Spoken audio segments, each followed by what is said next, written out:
tarde a todos. Eu sou Iago de Souza e eu vou apresentar o meu trabalho intitulado A Ação do Comitê de Gerenciamento da Bacia Hidrográfica do Rio Itajaí. O trabalho foi desenvolvido dentro do laboratório GEPAV, Grupo de Pesquisas de História Ambiental do Vale do Itajaí, pelo bolsista Iago de Souza, acadêmico da 8ª fase do curso de História, e pela orientadora Estela Maris Martins Cruz Castelo de Souza Nemetz.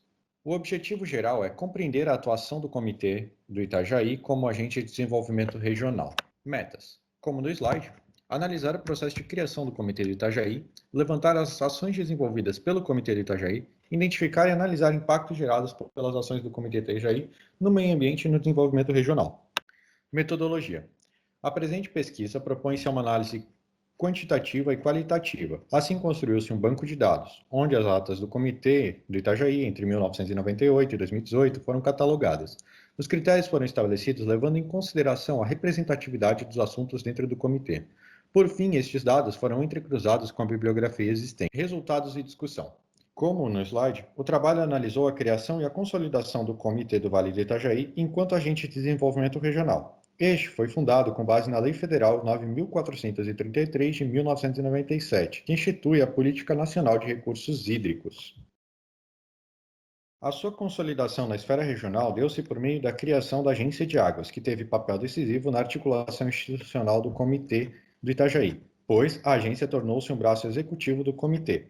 Como no slide, levando em consideração as articulações com instituições públicas e privadas e os papéis de gerenciador e mediador de conflitos do comitê, ou seja, como um instrumento responsável pela descentralização de políticas sociais com o intuito de minimizar os efeitos da ineficiência das políticas públicas e que valoriza poderes locais promovendo a participação dos cidadãos na gestão pública, o que em outras palavras se traduz no conceito de governança.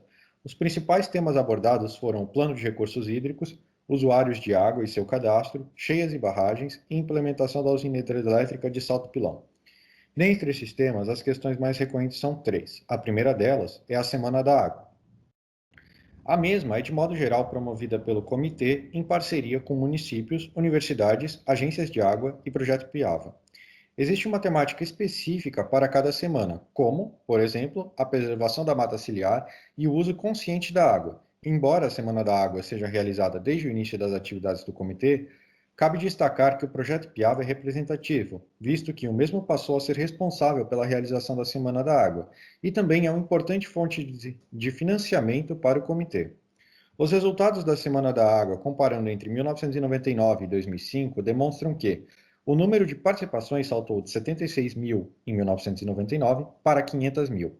Ou seja, entre a primeira Semana da Água ocorrida em 1999 e a de 2005, houve um aumento de 6,5 vezes no que se refere à interação com a sociedade. Em outras palavras, indicam que as ações do comitê neste quesito têm se tornado mais efetivas com o passar do tempo, tornando-se uma instância de governança que contribui com o desenvolvimento regional através da educação ambiental, que é um dos objetivos da Semana da Água. O segundo tema mais recorrente é a contenção de cheias. As cheias na bacia do Rio Itajaí são eventos associados a desastres naturais hidrológicos extremos, como escorregamentos de massa, enchentes e secas, com uma categoria de problemas relativos à água. Nesse sentido, o comitê atuou por meio da Agência de Águas e também do projeto Piava para a manutenção do sistema de telemetria que mede o volume de chuva, tornando a previsão do nível da água que o rio vai chegar mais precisa, possibilitando assim ações antes do evento. Além disso, a manutenção de barragens, como a barragem norte, possibilitou que se tenha certo controle sobre o volume de água do rio durante as cheias.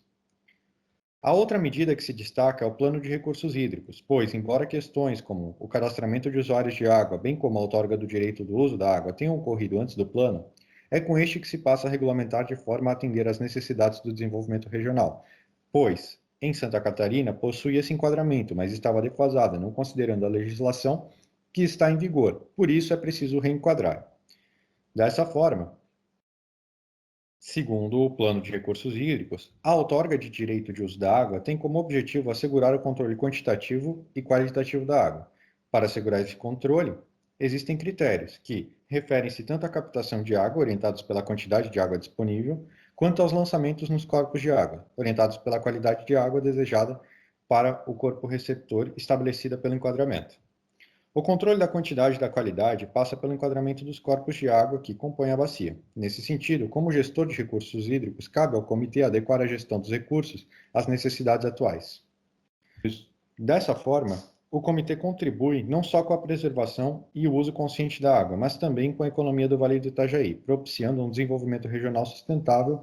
No entanto, cabe colocar que, embora o comitê cumpra com seu papel, ele não é o único responsável pelo processo. Sendo assim, ainda existe um longo caminho a ser percorrido para, de fato, atingir a sustentabilidade.